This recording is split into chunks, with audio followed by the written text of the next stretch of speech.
이 시간에는 김지아 권사님 나오셔서 마가복음 9장 38절에서 50절 말씀을 봉독해 주시겠습니다.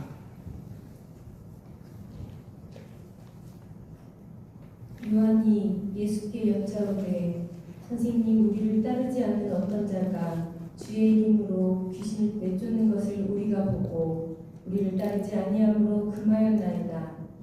예수께서 이르시되 금하지 말라.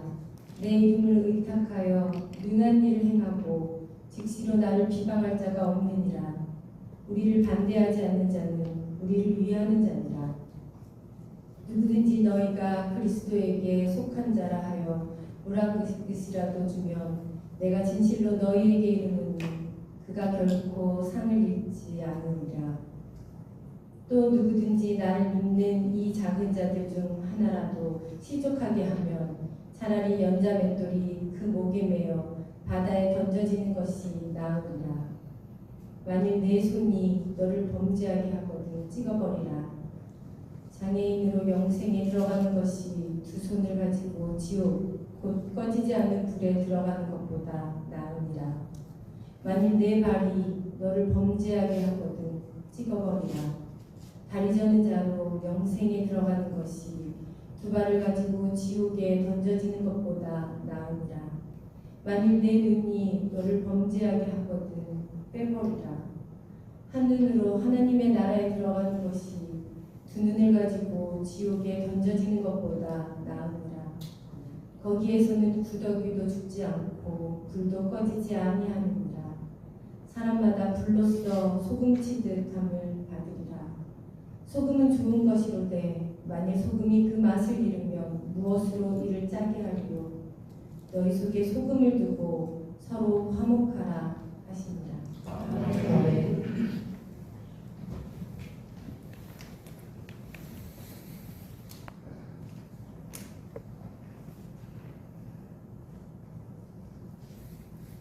할렐루야.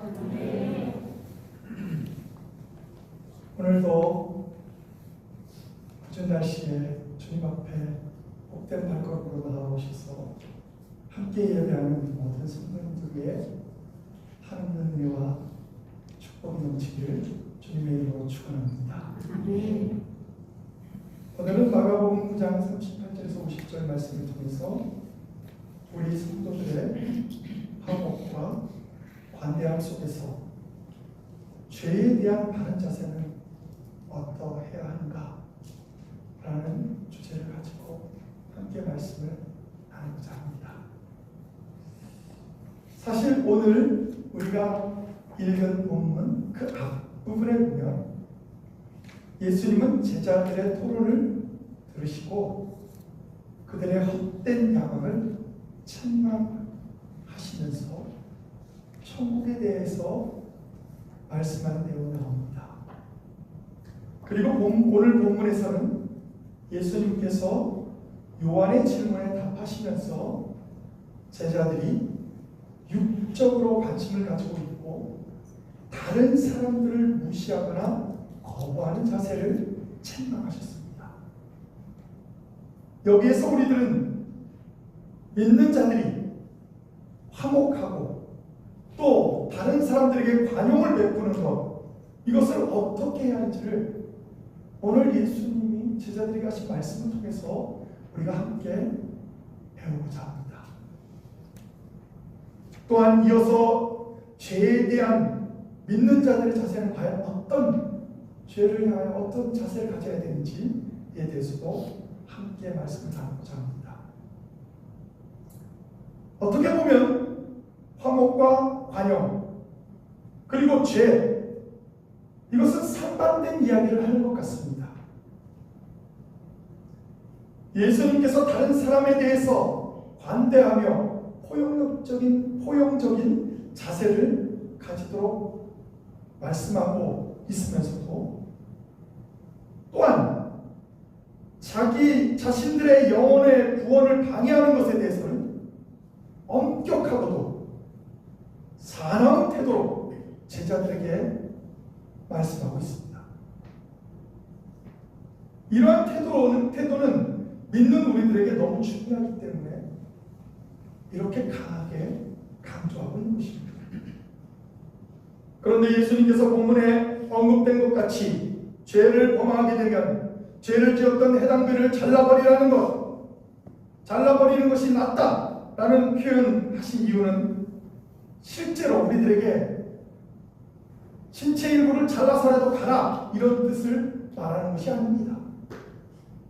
이것은 비유로 말씀하신 것입니다. 성도들로 하여금 자신의 일부를 제거해 버리라는 뜻이 아니라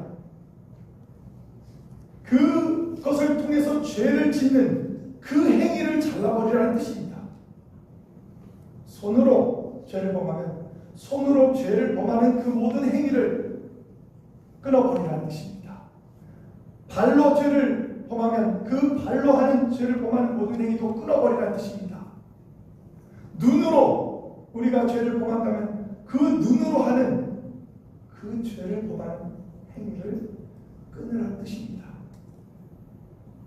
즉 우리들은 죄의 모양이라도 따르지 않는 자세를 가져야 된다는 걸 말하고 있습니다. 왜 이것이 중요한가? 그것은 죄라는 것이 그 죄의 성질이 치명적인 결과를 가져오기 때문입니다. 이 세상에 어떤 희생을 요구된다 하더라도 영원한 생명을 얻기 위해서는 죄를 우리는 멀리해야 합니다. 죄에 대해서 민감해야 된다는 것입니다. 본문을 통해서 우리들은 이와 같이 구체적인 사실을 알게 되는데 기독교 신앙의 순수한 진리를 보존하기 위해서는 세상과 타협하지 않아야 한다는 것입니다.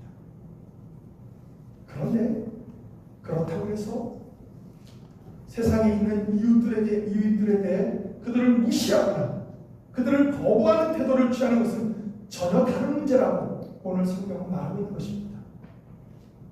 그런데도 종종 우리들은 자기가 아는 교회 전통이나 배운 지식, 그것을 바르다고 주장하면서 다른 사람들을 무시하려고 했습니다. 이것이야말로 주님께서 오늘 본문에서 요한과 같은, 정말 자기가 사랑하는 제자 요한, 그 요한과 같은 제자들이 꾸짖는 그 행위로 오늘 말씀하고 있는 것입니다. 그러므로 우리들은 하나님을 섬기는데 하나의 지체된 자들을 자기 신앙의 표현과 차이가 있다 하더라도 서로 시기하거나 미워하는 일을 하지 말아야 한다는 것입니다.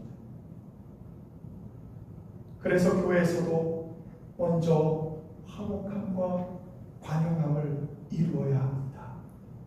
다른 사람들을 따돌리거나 거부하지 말아야 합니다. 제자들 중에 요한이 자신들과 함께하지 않는 어떤 사람이 예수님의 이름으로 귀신을 내쫓는 것을 보았습니다. 자기들도 때로는 열심히 기도했는데, 물론 그때 요한이 없을 때였지만 베드로와 요한과 야고보는 예수님과 함께 베레산에 올라갔을 때 나머지 9명의 제자가 귀신에 걸려있는 사람의 그 귀신을 내쫓지 못하고 있는 모습을 와서 보았습니다. 그런데 이건 뭔 일입니까? 자기들과 함께 한 적이 어떤 사람이 예수의 이름으로 귀신을 쫓아낸 것을 보았습니다. 그래서 요한은 그가 하는 일을 금지시켰다고 예수님께 아마도 자랑하면서 보고했을 것입니다. 예수님, 제가요, 우리와 함께하지 않는 어떤 사람이 예수님의 이름으로 귀신을 쫓는 걸 보았거든요. 그래서 제가 그걸 못하겠습니다. 그러면 예수님이 칭찬하실 줄 알았다. 그래, 잘했다. 우리와 함께하지 않는 사람인데 저 사람들 그렇게 했단 말이냐? 이렇게 나와야 될 줄 알았는데 오늘 성경은 예수님이 이렇게 대답하십니다. 마가복음 9장 39절에 예수께서 이르시되 금하지 말라. 금하지 말라. 무슨 말입니까? 그들이 예수의 이름으로 귀신을 쫓는 것을 방해하지도 말고 중단시키지도 말하는 거예요. 그 이유가 그 뒤에 나와 있습니다. 내 이름을 의탁하여 능한 일을 행하고 즉시로 나를 비방할 자가 없느니라. 이게 뭡니까? 쉽게 말하면 예수 이름으로 행하는 자들은 우리와 함께 하는 자들이라는 얘기예요. 그래서 예수님께서는 제자들을 향해 분명하고도 정확하게 제자들의 생각이 독선적인, 즉 자기들의 생각만이 옳다고 믿는 그것에 대해서 지적하고 있는 것입니다. 왜냐하면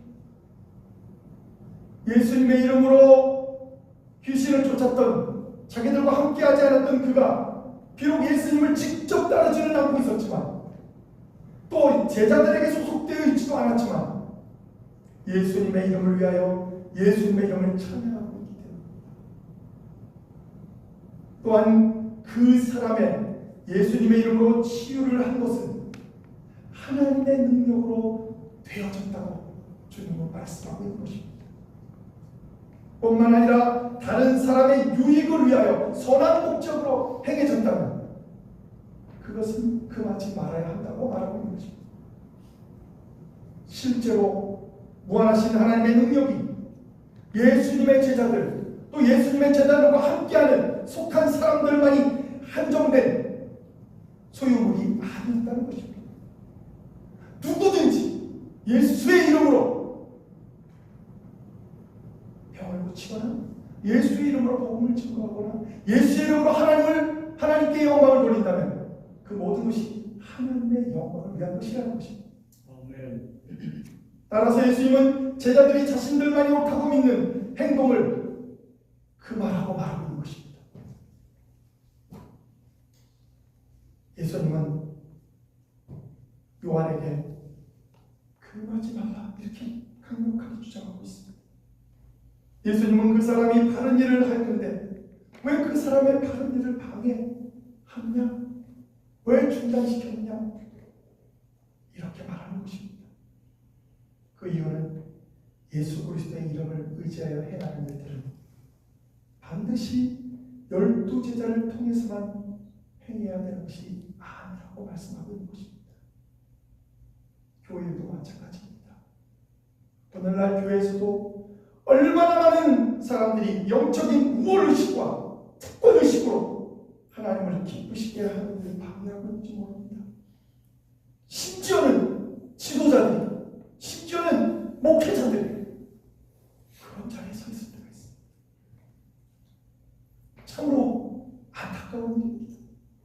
예수님은 오히려 이 땅에 오시면서 나는 섬기러 왔다고, 나는 섬김을 받으러 온 것이 아니라 섬기러 왔다고 얘기했는데, 예수님을 따르겠다고 하는 하나님의 자녀들이 자기 특권의식과 우월의식을 가지고 살아간다면 누가 그 교회를, 누가 그 성도를 하나님의 자녀라고 말할 수 있겠습니까?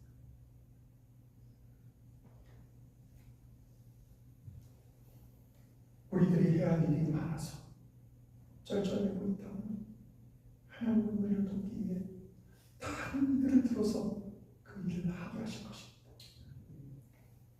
그런데 우리는 그들과 합력하여 선을 이루면 됩니다.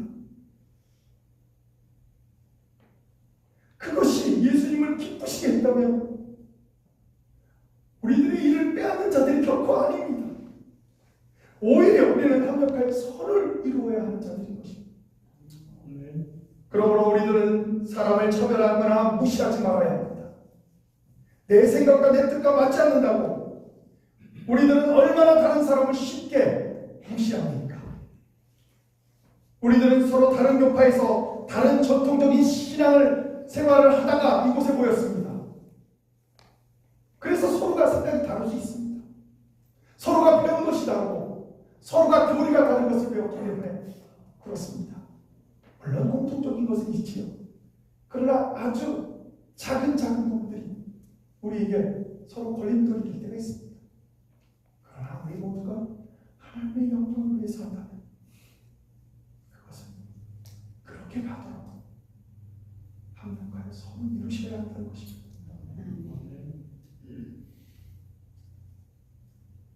우리들과 같은 전통의 신앙이 아니라 예수 그리스도 안에서 교회의 머리 되신 예수님의 뜻을 따라 합력해야 한다는 것입니다. 마가복음 9장 40절에 이렇게 말하고 있습니다. 우리를 반대하는 자는 우리를 위하는 자니라. 우리를 반대하지 않는 자는 우리를 위하는 자니라. 예수님께서는 자신의 이름으로 귀신을 내어 쫓는 자를 금하지 말라고 한 이유가 큰 뜻입니다. 특별히 예수님께서는 제자들을 사랑하는 마음으로 오늘 성경에 보면 우리를 반대하는 자, 여러분 잘 알다시피 한국 사람들은 우리가 굉장히 개념이 강하지요. 그래서 다른 사람한테 얘기할 때도 우리 엄마, 우리 아빠 이렇게 얘기합니다. 그래서 그 사람들도 우리 엄마, 아빠한테도 아버지, 어머니 이렇게 얘기도 하기도 합니다. 그러나 다른 나라들은 안 그렇습니다. 유대인들도 마찬가지입니다. 예수님께서 예수님과 제자들을 우리라는 것으로 하나로 연결시켰습니다. 제자들을 따로 분리한 것이 아니라 우리, 이렇게 연결됐습니다. 그래서 우리를 반대하지 않는 자는 우리를 위하는 자니라. 즉 예수님의 이름으로 귀신을 쫓아낸다는 것은 그 사람이 예수님을 반대하지 않는다는 하나의 증거라는 것입니다. 이처럼 우리가 하나님의 뜻을 이루는 일에 반대하지 않는 자들은 우리와 함께하는 것뿐만 아니라 우리들 편에 서 있는 자들이라는 것입니다. 우리 교회도 마찬가지입니다. 교회에서 하나님의 사역을 함에 있어서 반대하지 않는 자들과는 우리는 늘 함께해야 합니다. 그러나 교회와 하나님의 뜻 가운데서가 아니라 개인적인 입장에서, 개인적인 생각에서 반대하는 자들과는 함께할 수가 없습니다. 이 말씀을 오늘 본 말씀 말고 마태복음 10장 30절에 이렇게 말하고 있습니다. 나와 함께 아니하는 자는 나를 반대하는 자요 나와 함께 모으지 아니하는 자는 해치는 자니라. 분명히 이 말씀을 기억해야 합니다. 사랑으로, 화목으로, 관용으로 이것 너무나도 좋습니다. 그러나 이것 때문에 교회가 망가지고 이것 때문에 우리의 신앙생활이 잘못된다면 그것은 예수 그리스도도 원하는 것이 아닙니다.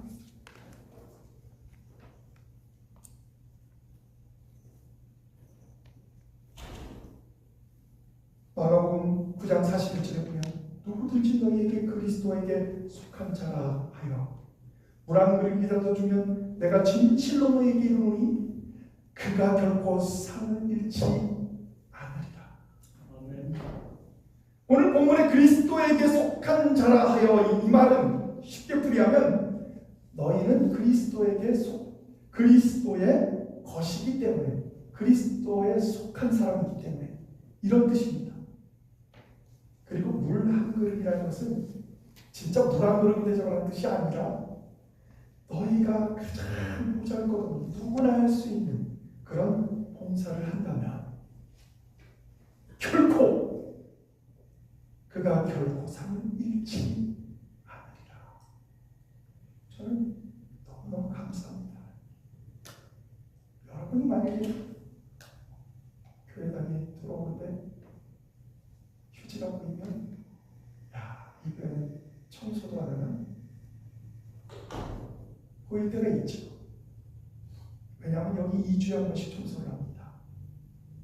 그러면 그 사이사이는 작은 조각들이 있을 수가 있습니다. 때로는 입구에서 낙엽이 들어오기도 하고. 제가 보면 늘 좋습니다. 이런 작은 또 누구에게 말 한마디라도 따뜻하게 남을 격려하고 남을 칭찬하고 남을 위로하는 그런 말 한마디 하나님 기억하십니다. 결코 상을 잃지 않으리라. 우리는 또한 죄에 민감해야 합니다. 천국의 영생과 그리고 죄의 문제는 세상의 모든 것과 육신적인 생명을 포기하고서라도 기꺼이 지켜야 할 소중한 것입니다. 그렇기 때문에 우리들은 세상적인 이야기 가지고 목숨을 걸고 싸울 필요는 없습니다. 누가 어쨌느니, 장동건이 더 잘생겼느니, 무슨 차은우가 더 잘생겼느니, 이런 거 갖고 다툴 필요가 없습니다. 다 잘생겼습니다. 그런데 어떤 사람들은 아주 작은 거 가지고는 막 목숨 걸고 싸우고 그것이 인정이 안 되면 막 자기를 무시한 것처럼 그렇게 생각이 되고 정말 내가 이런 교회는 다니라 그러면서 나가는 사람들도 본 적이 있습니다. 그래서 교회에서는 그런 걸로 싸우면 안 됩니다. 그런데요, 여러분 꼭 싸워야 되는 것이 있습니다. 하나님의 진리의 말씀을 변질시키거나 트위스트 시키거나 잘못되게 전달하는 것은 절대로 여러분 용납해서는 안 됩니다. 그것을 용납하면 여러분은 분명히 예수 그리스도 앞에 심판에 섰을 때 여러분이 다 구원을 얻는다고 하더라도 분명히 그거에 대해서는 여러분이 샘을 주님께서 샘을 하실 것입니다.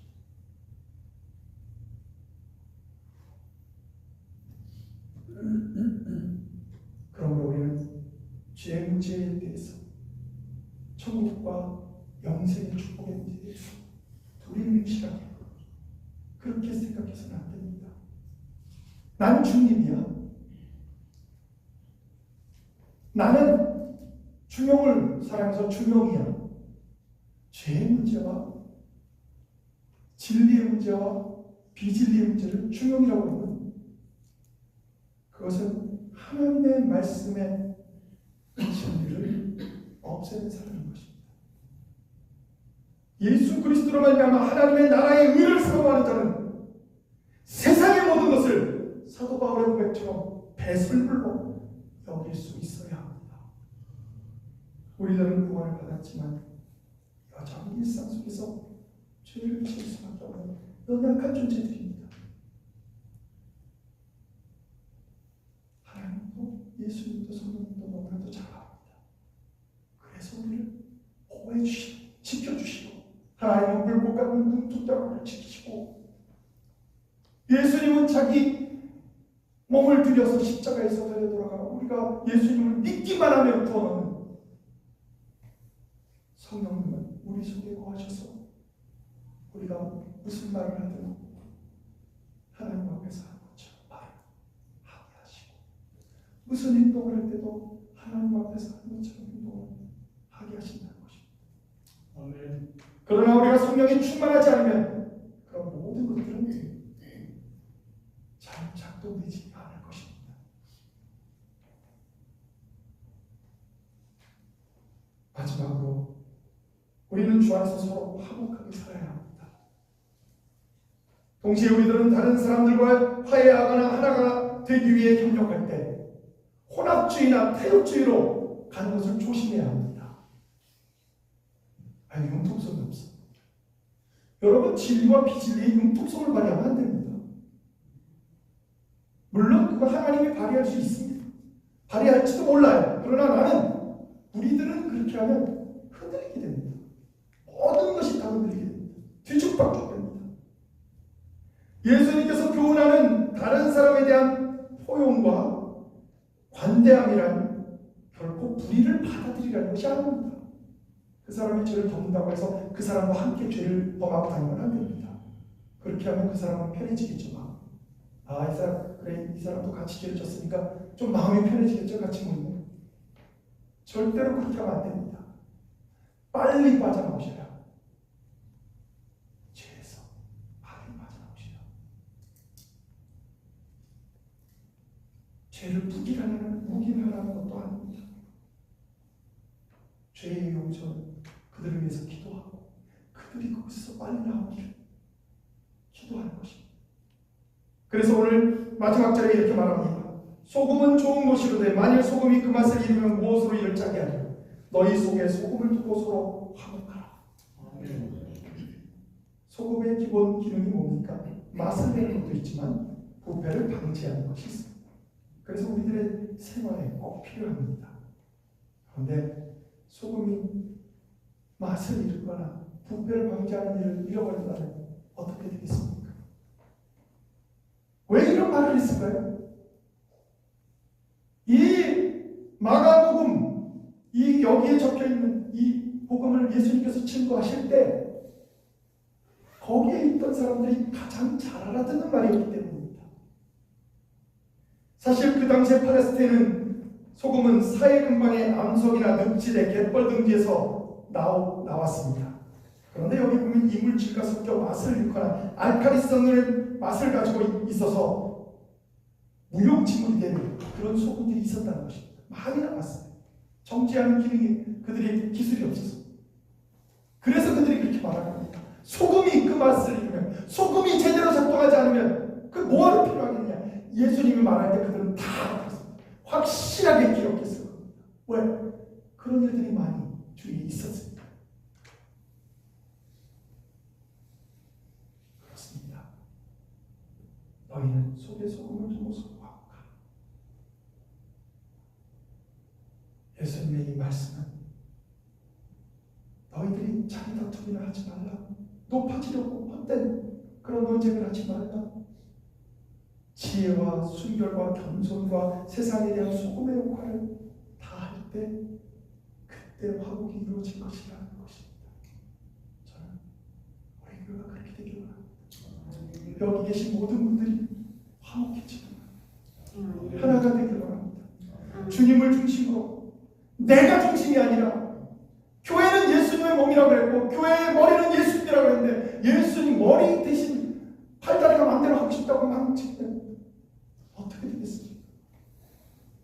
예수님 중심으로 나아갈 교회가 되기를 바랍니다. 우리는 부족할 수 있습니다. 그러나 예수님을 중심으로 나아간다면 우리는 늘 화목하고, 그 화목을 이루기 위해서는 자기의 희생과 헌신이 필요하다는 것을 꼭 기억하시기 바랍니다. 기도하시겠습니다.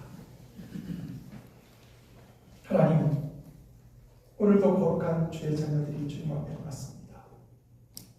오늘 우리들은 다른 이들과 화목하며 살아갈 수 있는 지혜와 너그러운 마음을 달라고 이 시간 간절히 기도합니다. 주 예수님은 화목할 것을 제자들에게 강조하셨고 관용을 베풀 것을 강조하셨습니다. 그러나 죄에 대해서는 결단코 그냥 흐지부지 하지 않게 하시고 정확하게 죄에 대해 민감하여 죄의 모양이라도 따르지 않는 그런 제자들이 되길 원했습니다. 때로는 우리가 손해를 보더라도 우리의 유익을 구하지 말게 하시고 예수 그리스도께 받은 사랑을 나누며 서로 섬기며 하나님께 영광 돌리는 복된 성도들 되게 하여 주시옵소서. 아멘. 예수 그리스도의 이름으로 간절히 기도합니다. 아멘.